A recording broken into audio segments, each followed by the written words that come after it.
Hollywood's golden age, a time of elegance, glittering stars, and silver screens that defined an era. When we think of that period, we remember the beauty of Audrey Hepburn, the charisma of Clark Gable, the elegance of Cary Grant, and of course, the blue-eyed charm of Paul Newman himself. But Newman, unlike many others, never saw Hollywood only through the lens of glamour. He was honest, he was real, and he understood something that most audiences forget. Movies don't live on heroes alone. They survive, and they thrive, because of villains. The villains of Hollywood's golden age weren't just actors in makeup or men reciting sinister lines. They were icons. They embodied fear. They carried entire films on their shoulders. And in some cases, they gave everything they had, even their own happiness, to become symbols of evil that audiences would never forget. Paul Newman, respected for his craft and admired for his insight, often spoke about the power of presence, about those performers who could silence a room the moment they stepped into it. And if you asked him who defined that quality most, who turned darkness into an art form, he wouldn't name a hero. He'd name the men who became the very faces of evil. Tonight, we explore those faces, their triumphs, their tragedies, and the shadows they left behind. These are the most evil actors of Hollywood's golden age. It all begins with a man whose name became inseparable from the most famous vampire of all time, Bela Lugosi. Born Bela Ferenc des Blasco in Hungary in 1882, Lugosi grew up far from Hollywood. He began as a stage actor, often performing Shakespeare in his native country. But war and political upheaval drove him to America, where he struggled with language barriers and typecasting. Then, in 1931, everything changed. Universal Pictures released Dracula, and Bela Lugosi was no longer just an immigrant actor. He was Count Dracula. With his slick-back hair, hypnotic stare, and thick Hungarian accent, Lugosi terrified and entranced audiences. His performance wasn't just frightening, it was magnetic. When he leaned over a victim and whispered in that velvet voice, "I never drink wine," the entire theater leaned forward with him. For audiences living in the Great Depression, Lugosi's Dracula was a revelation. Evil wasn't just a monster hiding in the shadows. It was elegant, sophisticated, seductive. Lugosi redefined what it meant to be terrifying. But fame, as Paul Newman knew too well, is a double-edged sword. Lugosi's Dracula made him immortal, but it also trapped him. Studios refused to cast him in other roles. He became typecast as a villain, the foreigner, the sinister figure lurking in the background. By the 1940s and 50s, work was scarce. Lugosi battled morphine addiction, financial ruin, and declining health. In the end, he died poor and nearly forgotten. Yet his Dracula lived on. Paul Newman once remarked that great acting was about honesty, and Lugosi, for all his demons, was honest on screen. He poured his soul into that role, and in doing so, he gave the world a Dracula that no one has ever matched. Nearly a century later, his stare still haunts us. Bela Lugosi didn't just play evil. He became evil. If Lugosi was the elegant face of horror, Boris Karloff was its tragic heart. Born William Henry Pratt in London, Karloff struggled for years in small roles before his big break. That break came in 1931, the very same year Lugosi donned Dracula's cape.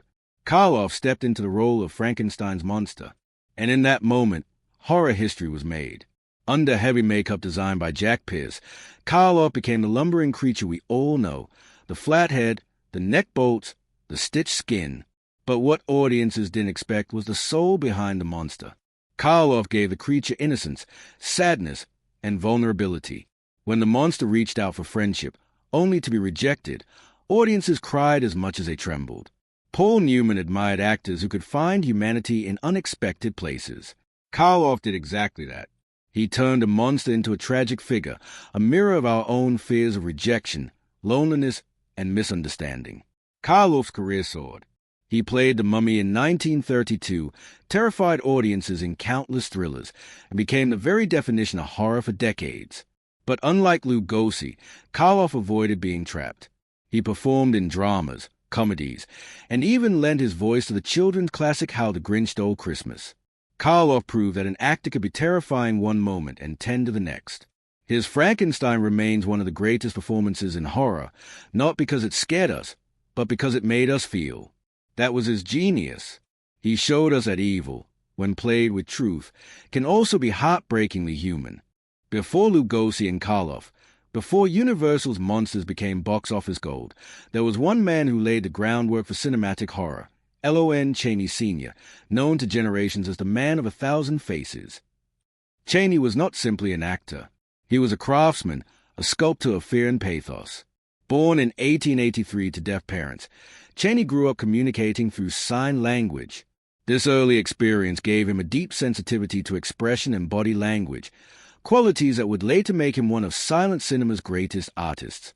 On screen, Chaney transformed himself into grotesque, unforgettable beings. And here's a remarkable part. He didn't have Hollywood's cutting-edge special effects or million-dollar budgets. He had grease paint, wire, cotton, and raw imagination. With those tools, he created creatures that live in the nightmares of millions. In The Hunchback of Notre Dame, 1923, Chaney became Quasimodo, the deformed bell ringer of Notre Dame Cathedral. The makeup alone was agonizing, his face distorted with putty, his body strapped into a heavy hump that left him bruised. But beyond the physical transformation, Chaney infused Quasimodo with soul. His Quasimodo wasn't just a monster. He was a man aching for love and acceptance, doomed to be rejected by the very society he tried to save. Audiences wept as much as they recoiled. 2 years later, in The Phantom of the Opera, 1925, Chaney unveiled one of the most shocking faces in cinema history. When Christine pulls away the Phantom's mask, revealing his skull-like visage, audiences screamed out loud in theaters. Some fainted. It was a moment burned into cinematic legend. Yet again, Chaney was more than just horror. His phantom was tortured, lonely, desperate to be understood. Chaney once said, "There's nothing funny about a clown in the moonlight." With those words, he captured his philosophy. True horror was not about cheap scares. It was about empathy, about forcing audiences to look at the pain behind the mask. But Chaney's genius carried a price. The punishing makeup, the intense transformations, the long hours, they wore down his health. In 1930, at only 47 years old, Lon Chaney Sr. died of lung cancer. Hollywood lost its pioneer of terror far too soon. Yet his legacy didn't end there. His son, Lon Chaney Jr., took up the mantle. For years, Chaney Jr. struggled to escape his father's shadow. But in 1941, destiny arrived in the form of a full moon. That year, Universal Pictures released a Wolfman. Chaney Jr. became Larry Talbot, the doomed man bitten by a werewolf, cursed to transform against his will. Unlike Dracula or Frankenstein's monster, Talbot was fully human at heart, a man horrified by the evil within him. His performance was heartbreaking. As he begged others to kill him before he transformed again, audiences felt his anguish. Chaney Jr. reprised the role in multiple films, becoming one of Universal's most enduring monsters. He also portrayed nearly every classic creature, Dracula, Frankenstein's monster, even the mummy. But it was always a Wolfman that defined him, the tragic monster who couldn't escape his own curse. Paul Newman believed in authenticity, in performances that tapped into real emotion. And the Cheneys embodied that. They weren't just scaring audiences. They were making them feel the pain of outsiders, the sorrow of being misunderstood, the horror of being trapped by fate. The Cheneys taught Hollywood and audiences that the most terrifying monsters are often mirrors of ourselves. Now imagine a different kind of evil. No makeup, no claws, no fangs, just a man, a nervous smile, wide, unsettling eyes. That man was Peter Lorre. Lorre was born in 1904 in what is now Slovakia. He began his career on stage in Europe, but it was in 1931 that he delivered a performance that shook cinema to its core. In Fritz Lang's M, he played Hans Beckert, a child murderer hunted by both the police and the criminal underworld. What made Lorre's performance so disturbing was its ordinariness. He didn't play Beckert as a frothing madman. Instead, he was pitiful, whimpering, pathetic. In one unforgettable scene, surrounded by an angry mob, he breaks down, screaming that he cannot control his urges. It was not a portrait of a monster. It was a portrait of weakness, compulsion, and sickness. Audiences left theaters shaken, whispering about the man with the bulging eyes and trembling voice. When Lorre fled Nazi Germany and came to Hollywood, he carried that aura with him, American directors quickly recognized his ability to make audiences squirm. In The Maltese Falcon, 1941, Lorre played Joel Cairo, a sly, effeminate criminal opposite Humphrey Bogart. He slithered across the screen, every movement calculated, every glance unsettling. 2 years later, in Casablanca, 1942, Lorre appeared again, this time as Ugarte, the petty crook who sets the plot in motion. Even in his short screen time, he left an impression that audiences never forgot. Paul Newman admired actors who didn't need to shout to dominate a scene. Lorre was a master of subtle menace. With just a nervous laugh, a trembling hand, or a darting eye, he made viewers uneasy. Lorre's career spanned thrillers, noirs, and even comedies. But the essence of his power remained the same. He showed us that evil doesn't always wear a monster's mask. Sometimes it hides in plain sight, behind ordinary faces. And that's what makes it so terrifying. Peter Lorre was proof that the most chilling villains are the ones who remind us how fragile the line is between sanity and madness. Some actors need grand gestures to command attention. Some shout, some sneer, some rage. Sidney Greenstreet only needed to sit still. Born in 1879 in Kent, England, Greenstreet didn't come to Hollywood until late in life. He worked for decades on stage, perfecting his craft, but it wasn't until he was 62 years old that he made his film debut. And what a debut it was. In The Maltese Falcon, 1941, Greenstreet appeared as Caspar Gutman, the genteel but ruthless treasure hunter. From his very first scene, audiences knew they were in the presence of a new kind of villain.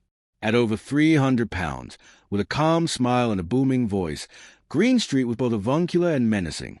He spoke politely, laughed warmly, and yet every word dripped with quiet threat. Unlike other villains of the time, Greenstreet didn't need to raise his voice. He didn't need to brandish weapons.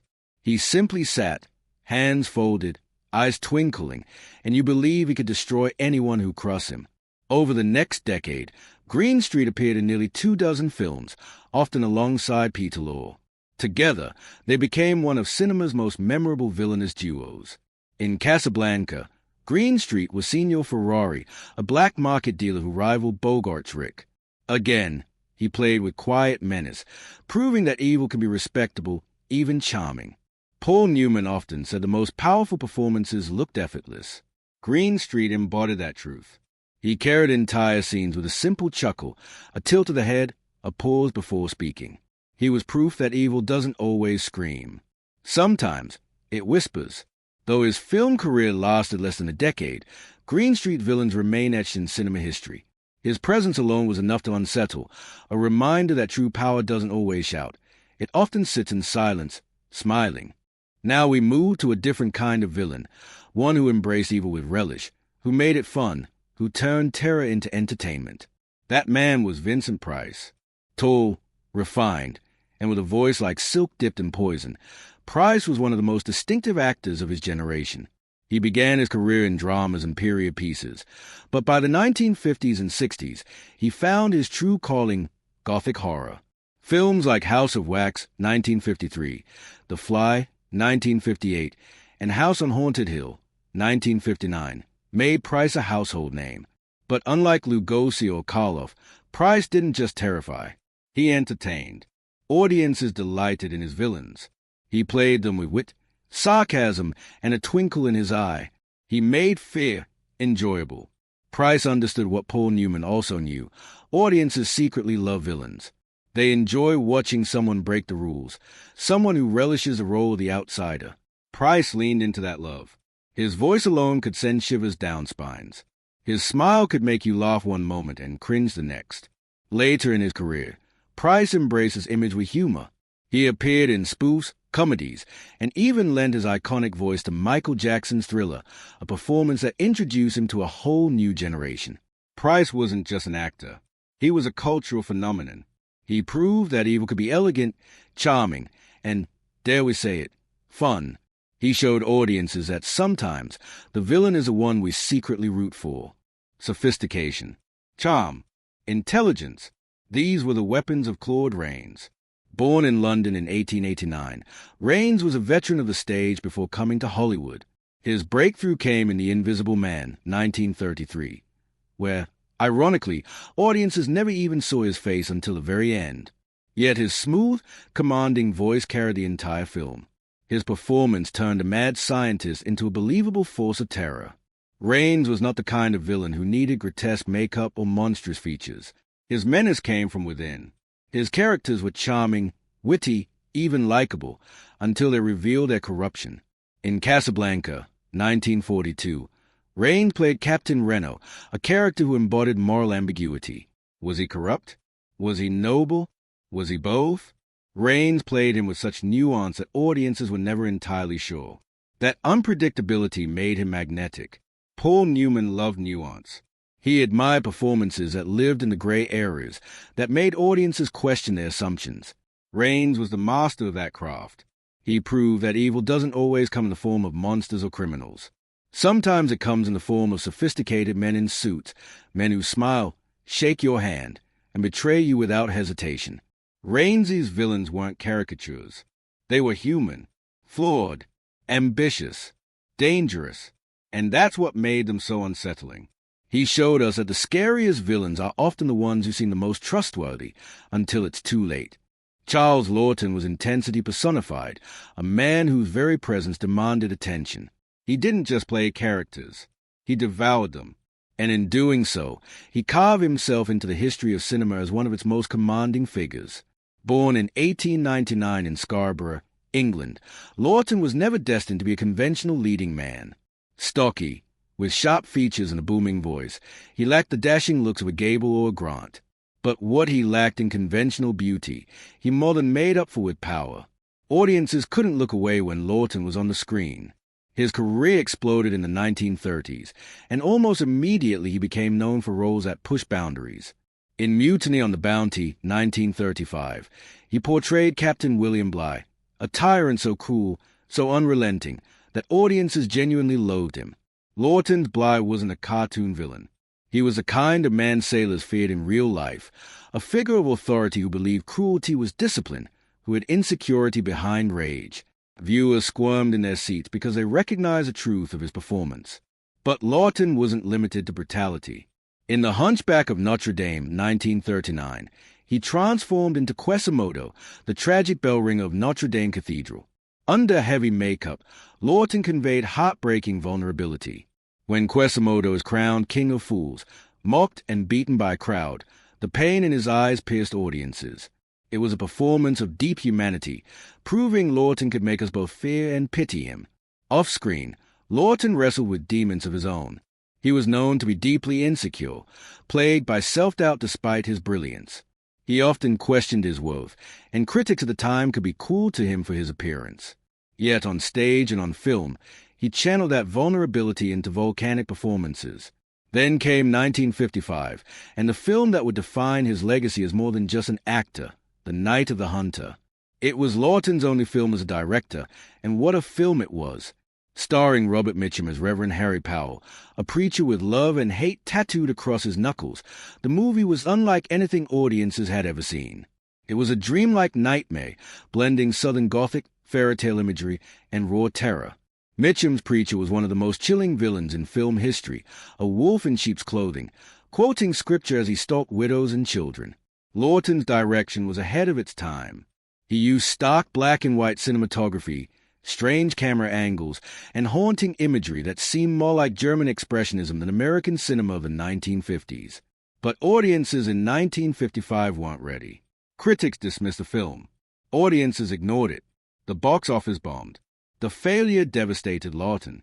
Sensitive to criticism, he never directed again. He returned to acting, but inside, the wound remained.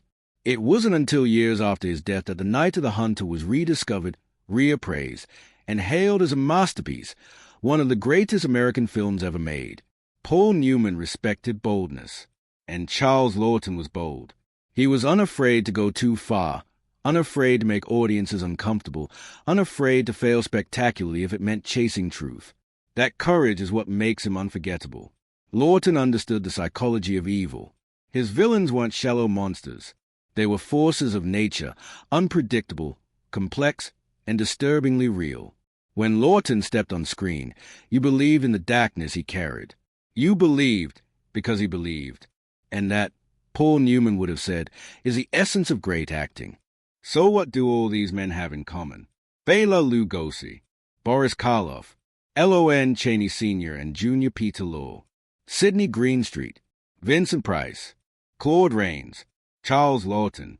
On the surface, they couldn't be more different. Lugosi was the elegant European vampire. Karloff was a gentle monster.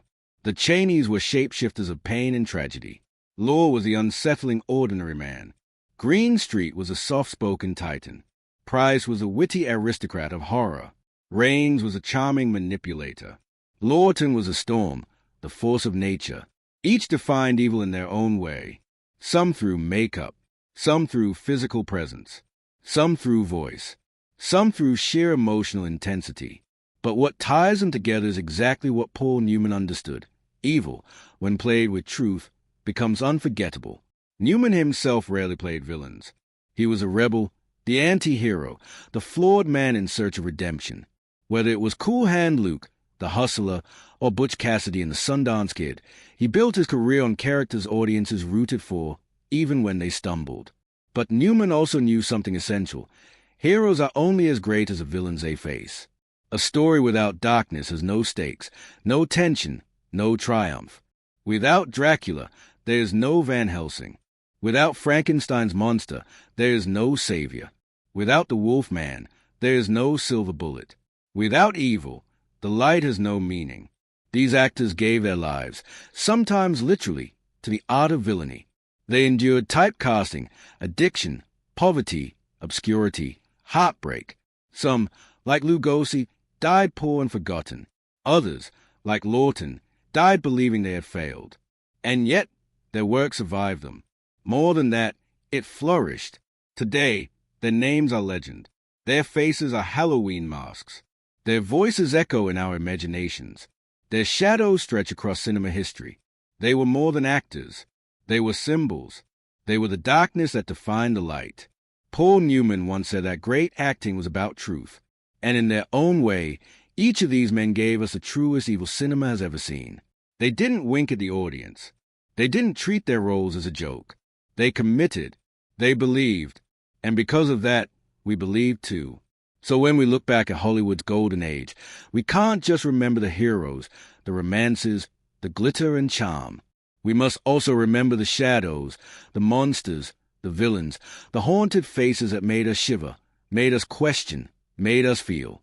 Because Newman was right. Sometimes the greatest performances don't come from the light. They come from the darkness.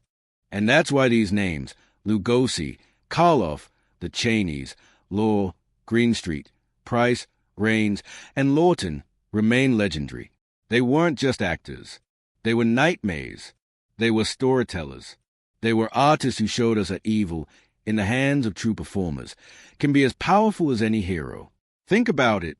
Dracula's cape, Frankenstein's bolts, the Wolfman's howl, Lorre's trembling eyes, Greenstreet's calm smile, Price's velvet voice, Rains's sly grin, Lawton's volcanic fury.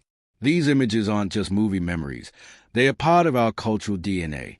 So the next time you dim the lights and watch an old Hollywood classic, pay attention to that feeling, the chill running down your spine, the uneasy laughter, the fascination with the villain. That's the power of performance. That's the legacy these men left behind.